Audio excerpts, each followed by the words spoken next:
The transport ship landed on Nexus Station with a soft hum. Park stood near the window, watching the massive space station grow larger. She was small, even by human standards. Her black hair was tied in a simple ponytail, and her uniform hung slightly loose on her thin frame. She looked like someone who had never fought in her life. The other cadets pushed past her as they rushed to exit. A bumped her shoulder and did not apologize. Were tall creatures, nearly 3 meters high, with hard shells covering their bodies like armor. They looked down at humans the way humans might look at insects. Did not react to the bump. She simply picked up her single duffel bag and walked quietly off the ship. Nexus Station was the home of the Galactic Federation Military Academy. Cadets from 47 different species came here to train. The station was enormous, with corridors that stretched for kilometers and training halls the size of small cities. Everywhere looked, she saw aliens of different shapes and sizes. Some had multiple arms. Some had scales. Some floated instead of walking. Humans were rare here. The galaxy had discovered Earth 200 years ago, and since then, humanity had been treated like a younger sibling who was allowed to sit at the adult table but not allowed to speak. Humans were considered weak, soft, and fragile. They were admitted to the academy as a diplomatic gesture, nothing more. Found the registration desk and waited in line. The officer behind the desk was a species with 4 arms and eyes that could see in multiple directions at once. When reached the front, they looked at her for a long moment. "Human?" the officer asked, though the answer was obvious. "Yes." "Combat track or support track?" "Combat track, please." They made a sound that might have been laughter. "Combat, of course." He handed her a room assignment and waved her away. Walked through the station's long corridors until she found her room. It was small, with 2 beds on opposite walls. One bed was already occupied by a massive female who was polishing her natural armor with oil. "I am," they said without looking up. "You are my roommate." "Yes, I am." Finally looked at her. Her eyes moved up and down, studying small body. Then she laughed, a deep rumbling sound. "They send us their smallest. Is this a joke? Do humans wish to insult the academy?" Simply bowed politely. "I hope we can be friends." Laughed again and returned to polishing her shell. Unpacked her bag slowly. She had few belongings, some clothes, some personal items, and at the very bottom, wrapped in old silk, a knife. The blade was thin and slightly curved, made of metal that seemed to drink the light. It had no decorations, no markings. It looked simple. It was not simple. She hid the knife beneath her mattress and went to find food. In the dining hall, she spotted 3 other humans sitting together at a corner table. They looked nervous, eating quickly with their heads down. She walked over to them. "May I sit here?" The oldest human, a man with a serious face, looked up. "You're the new one, Park?" "Yes." "I'm senior cadet. These are Han and Lee." Was young, maybe 17, with a round face and scared eyes. Was a woman in her 20s who looked tired. Sat down with her tray of food. "Listen carefully," said quietly. "Keep your head down, don't attract attention. Don't try to compete with them in combat training. Just survive, graduate, and go home." "Is it that bad?" asked. Last year, a human cadet was injured so badly in training that he had to be sent back to Earth. The official report said it was an accident. His voice was bitter. "There are a lot of accidents here." Nodded quickly. "They are the worst. They think hurting humans is funny." Ate her food and listened. She asked questions about the academy, about the instructors, about the training schedule. She learned that combat assessments happened every month. She learned which species hated humans the most. She learned which corridors to avoid after dark. When she returned to her room that night, was already asleep, her massive body taking up most of her bed. Lay in her own bed and stared at the ceiling. She thought about her grandmother, back on Earth. The old woman who had raised her in the mountains. the old woman who had taught her things that the galaxy believed were extinct. The first combat assessment came 2 weeks later. When her name was called, approached the instructor, a veteran. "I would like to be excused from combat assessment," she said softly. "I do not think I am suited for fighting." The instructor studied her, made herself look small. She let her shoulders droop. She avoided eye contact. "Typical human," the instructor muttered. He marked something on his tablet. "Non-combatant temperament. You will be assigned to support duties." "Thank you, sir." Walked back to the observation area, was staring at her with confusion. "Why did you do that?" he whispered. "Now everyone will think humans are even weaker." Just smiled softly. "Maybe that is okay." That night, alone in her room while was at evening training, took out her grandmother's knife. She held it in her hand, feeling its familiar weight. Then she began to move. Her body flowed through positions that had no names in any galactic database. Her feet made no sound. The blade cut through air without disturbing it. For 10 minutes, she danced with death in that tiny room. Then she wrapped the knife back in its silk, hid it under her mattress, and went to sleep. She had 3 months before anyone would discover what she really was. 3 months to watch. 3 months to learn. 3 months to understand exactly where everyone's weaknesses were hidden. Patience, her grandmother had always said, is the first form of the blade. Was very patient. 3 months passed slowly at the academy, kept her head down just as had advised. She attended classes. She helped in the medical bay. She smiled politely when other species mocked her. The instructors forgot she existed, which was exactly what she wanted. But she watched everything. She watched how they moved, heavy and powerful but slow to turn. She watched the fast and deadly with their 4 arms but overconfident in their speed. She watched a dozen other species train and fight and make mistakes. She memorized their weak points, their blind spots, their habits. And every night, alone in her room, she practiced the old forms until her body remembered them like breathing. The trouble started with a cadet named.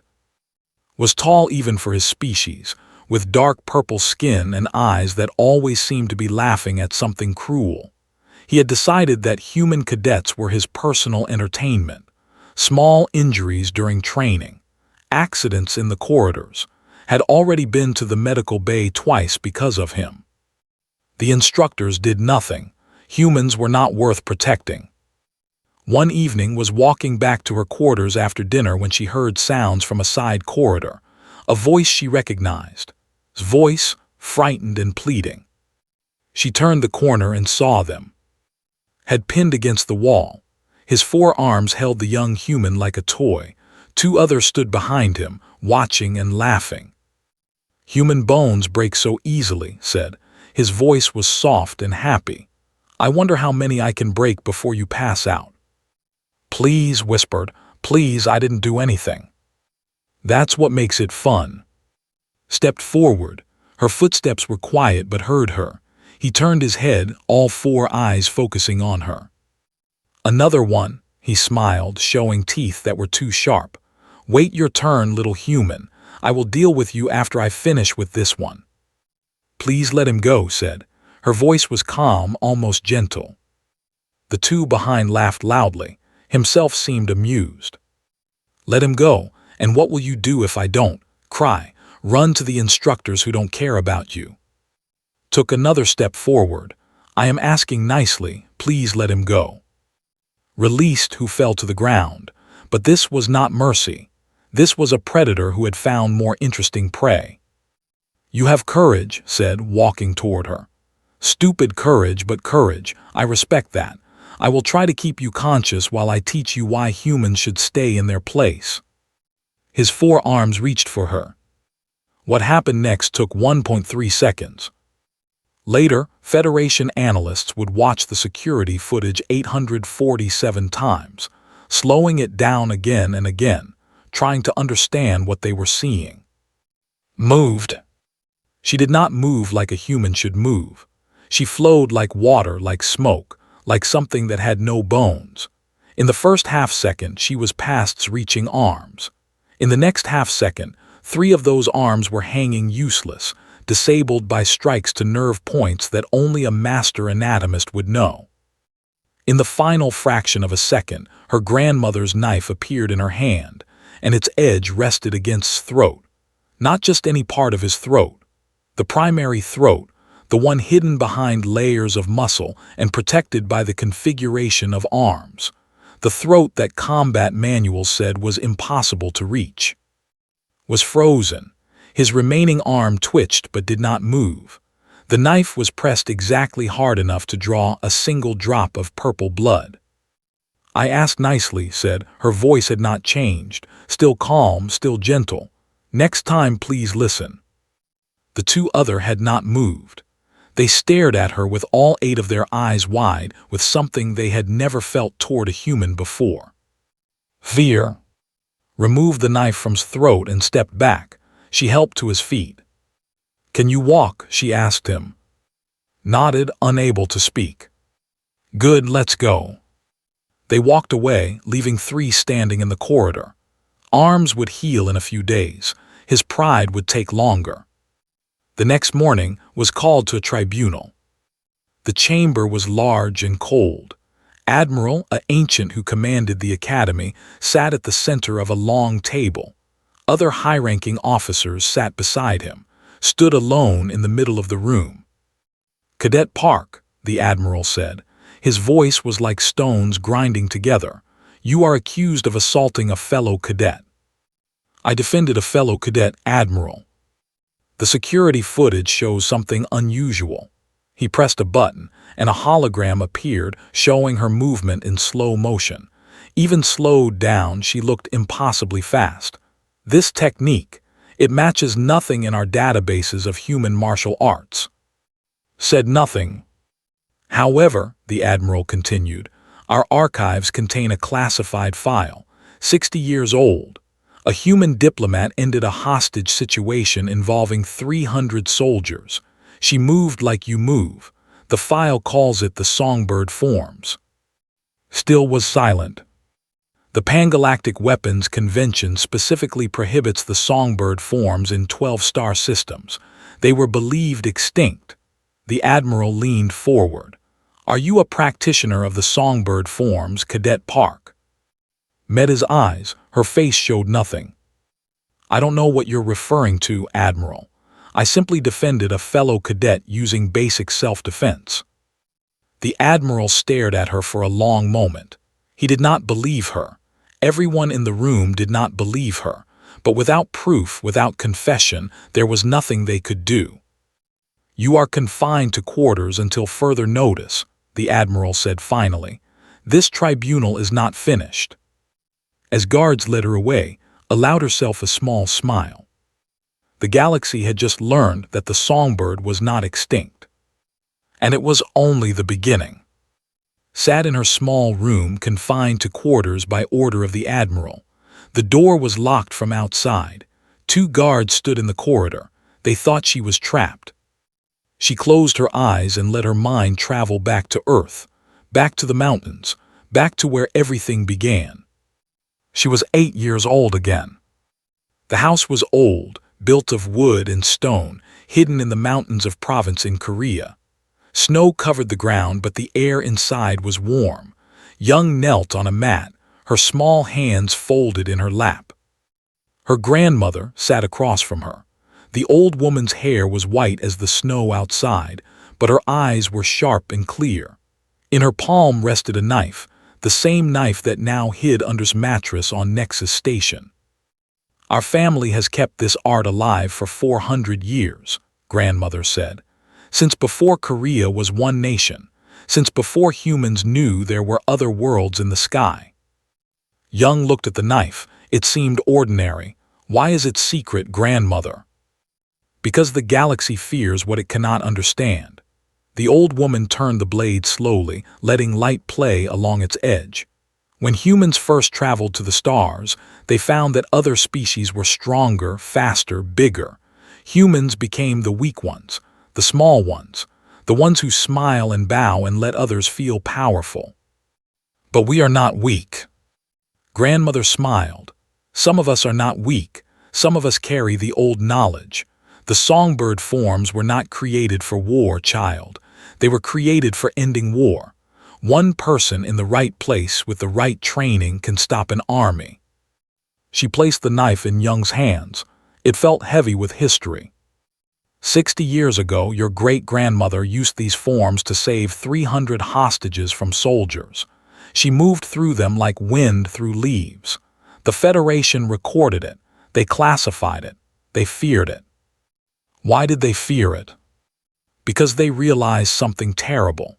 The old woman's eyes grew distant. They realized that humans had let themselves be underestimated. They realized that our weakness was a choice, and they wondered what else we might be hiding. Young gripped the knife. Will you teach me? I will teach you everything, but you must understand the burden. The songbird does not kill for pleasure or pride. The songbird kills to protect, to end violence, not create it. Can you carry that responsibility? Yes, grandmother. The training began that day. It lasted 10 years.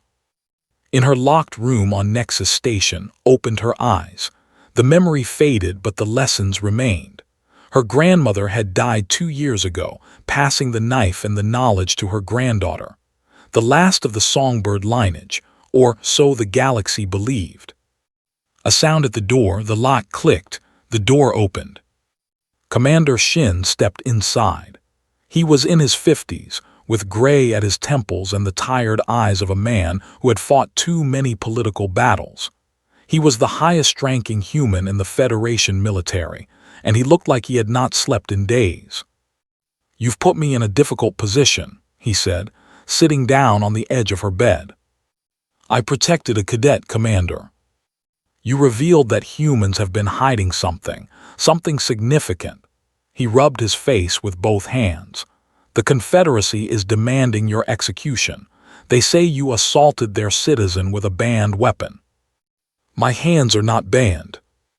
"Your techniques are, in 12-star systems." He looked at her directly. "The Federation Council is meeting. They want you studied, dissected if necessary, to understand how you move like that.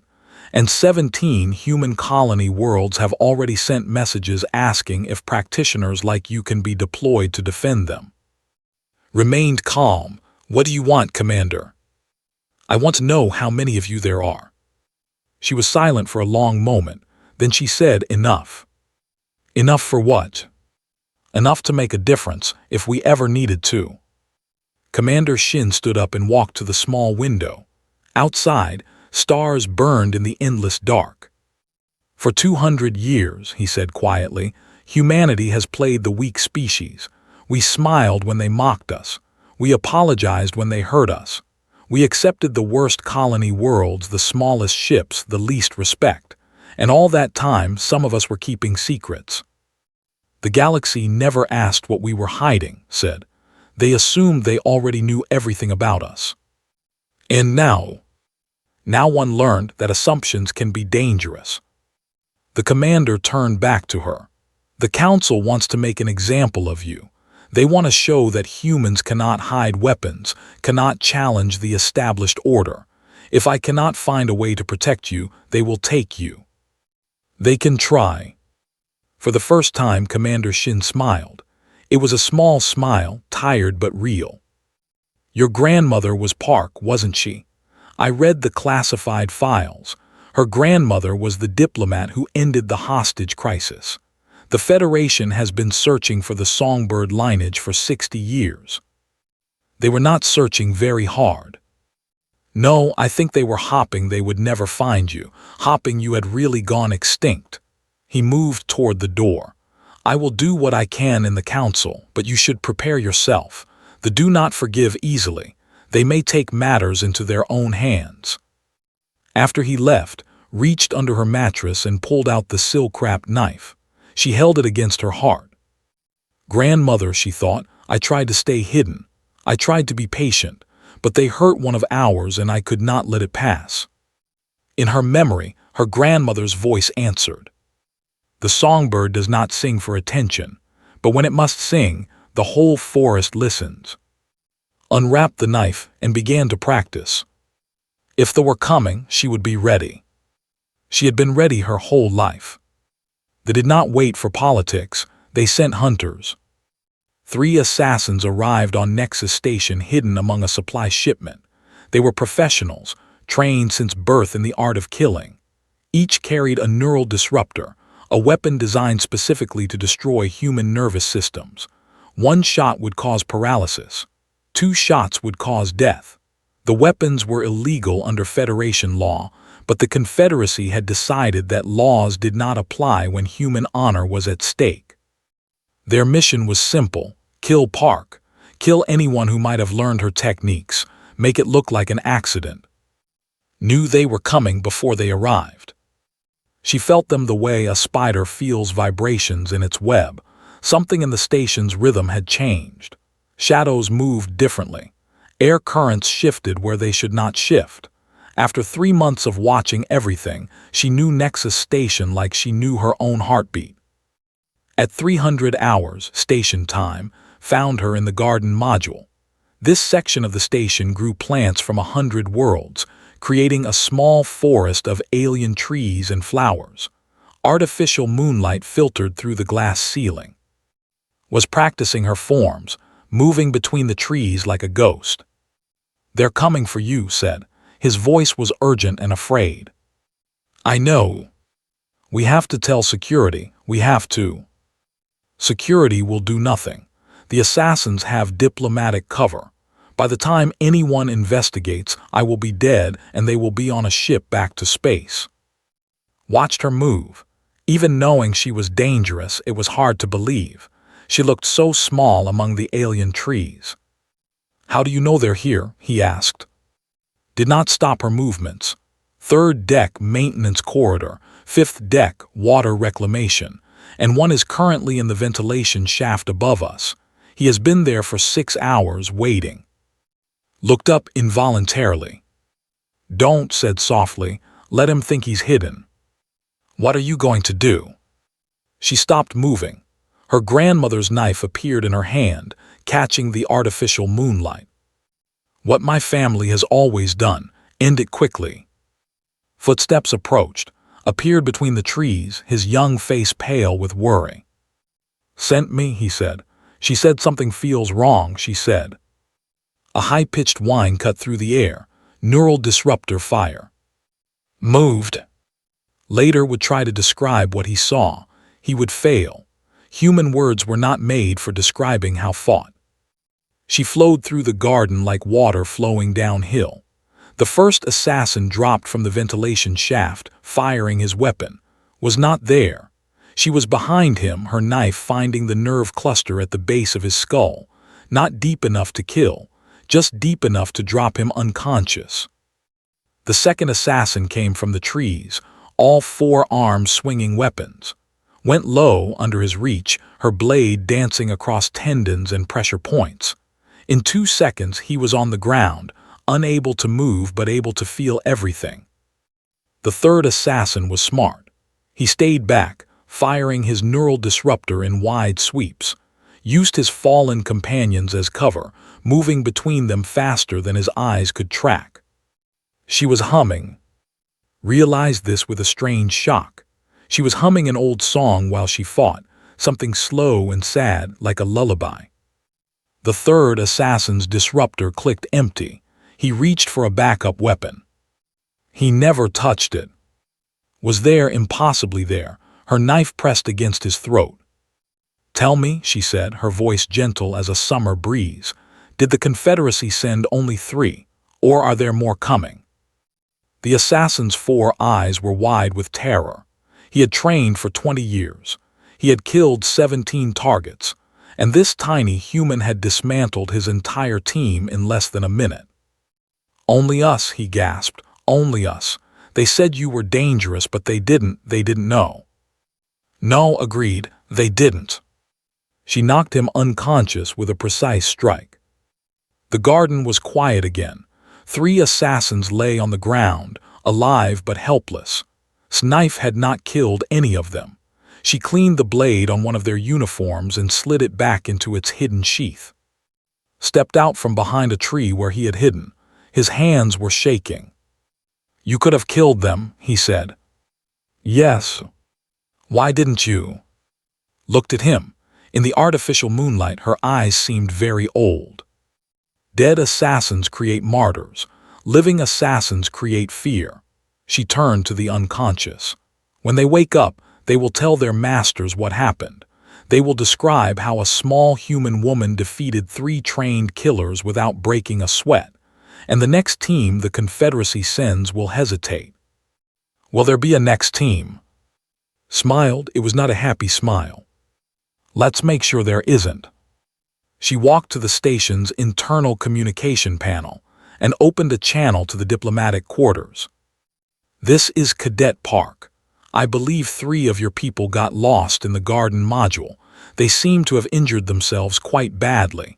You may want to collect them from the medical bay." She paused. "And please tell your Confederacy that the next team will not be treated so kindly. Humanity has been very patient with galactic politics. We would prefer to remain patient, but patience, like weakness, is a choice." She closed the channel. Was still standing among the trees, his face pale but his eyes bright with something new. Not fear, wonder. "Can you teach me?" he asked quietly. "Can you teach me to move like that?" Studied him for a long moment. He was young, scared, but underneath the fear there was something strong. "The forms take a lifetime to master," she said, "and the path is not easy." "I don't care. I'm tired of being weak. I'm tired of being afraid." Nodded slowly. "Then we will begin tomorrow. But first, help me carry these 3 to the medical bay. We should make sure their injuries are treated properly." "Why do you care about their injuries?" "Because cruelty is easy," said. "Mercy is hard, and the hard path is always the right one." They carried the assassins to the medical bay together, leaving them in beds with their neural disruptors implanted in anatomically uncomfortable locations. A small reminder of what happens when you hunt the songbird. The Galactic Council had not met in emergency session for 40 years. The last time was when a rogue artificial intelligence had threatened 3-star systems. This time, the threat was smaller. A single human girl, barely out of her teenage years, who had embarrassed the Confederacy and scared the entire galaxy. The council chamber was enormous, built to hold representatives from all 47 member species. Holographic displays showed the faces of leaders who could not attend in person. The room hummed with tension and whispered arguments. At the center of the chamber, a hologram played on repeat. Park's fight in the garden module, slowed to 1,000th normal speed so non-human eyes could follow her movements. Even slowed down, she looked like magic. Admiral stood at the podium. "The technique is not superhuman," he reported. "Our scientists have analyzed every frame. She uses no technology, no enhancements, no genetic modifications. Any human could theoretically learn these forms." "Then why haven't they?" demanded the ambassador. His 4 arms were crossed and his voice dripped with anger. "Why did we not know about this?" "Because the humans hid it from us." Admiral's voice was heavy. "The Park family and others like them have kept this knowledge secret for 400 Earth years. They have mapped the anatomical weaknesses of every known species. They have developed techniques to counter every weapon, every defensive system, every environmental condition." Silence fell over the chamber. The representative spoke. "How many practitioners exist?" Commander Shin stood from the human delegation's small section. He walked to the center of the chamber, his footsteps echoing in the quiet. "That information is classified under Earth's sovereign defense protocols." "You cannot hide this." The ambassador rose, his voice sharp. "You cannot keep weapons of mass destruction secret from the Federation." "We can, and we will." Commander Shin's voice was steady. He did not flinch from the ambassador's fury. "For 200 years, humanity has been the galaxy's favorite joke. We have been mocked, bullied, threatened, and underestimated. Our cadets have been injured in accidents that were not accidents. Our colonies have been given the worst worlds. Our voices have been ignored in this very chamber." He paused, letting his words sink in. "And through it all, we smiled. We apologized. We accepted. We let you believe we were weak because weak species are safe species. Weak species are not worth conquering. Weak species are not worth fearing." He pulled up a new display on the central hologram. Star maps appeared, showing points of light across the galaxy. Human colonies, human trading posts, human diplomatic missions. Thousands of them spread through every sector of known space. "We are everywhere," Commander Shin continued. "We are integrated into every economy, every political structure, every military alliance. Your ships use human engineers. Your hospitals use human doctors. Your children are taught by human teachers. And some of us, not all, but enough, carry arts that your weapons cannot counter and your sensors cannot detect." The chamber was absolutely silent. The Confederacy sent 3 assassins to kill a human cadet. Those assassins are now in medical care, alive only because Cadet Park chose mercy over justice. The Confederacy should be grateful for her kindness. The next practitioner might not be so gentle. The ambassador sputtered. "This is a threat the Federation cannot allow." "It is not a threat." Commander Shin's voice dropped, becoming soft and dangerous. "It is a statement of fact. Humanity does not want war. We do not want conquest. We have never wanted those things. We want what we have always wanted: respect, partnership, and peace." He turned slowly, looking at each species representative in turn. "But if the, or any other species, continues to threaten our people, hurt our children, mock our existence, we will remind you that the smallest blade can find the largest heart." He nodded toward the hologram, where his gentle smile was frozen mid-frame. "We will remind you that weakness is a choice, and we have stopped choosing to be weak." The debate lasted 3 more hours. In the end, the Confederacy signed a non-aggression pact that included significant payments to human colonies. The 3 assassins were returned to there in disgrace, and the Galactic Council passed a resolution acknowledging humanity's full status as a member species, with all rights and protections that status required.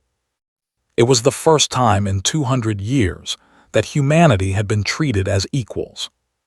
6 months later, graduated from the Academy.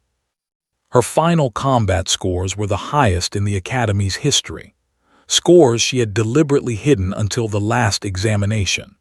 The instructors who had dismissed her as non-combatant temperament watched in stunned silence as she moved through every test like wind through grass.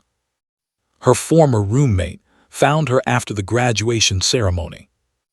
"I laughed at you when you arrived," they said.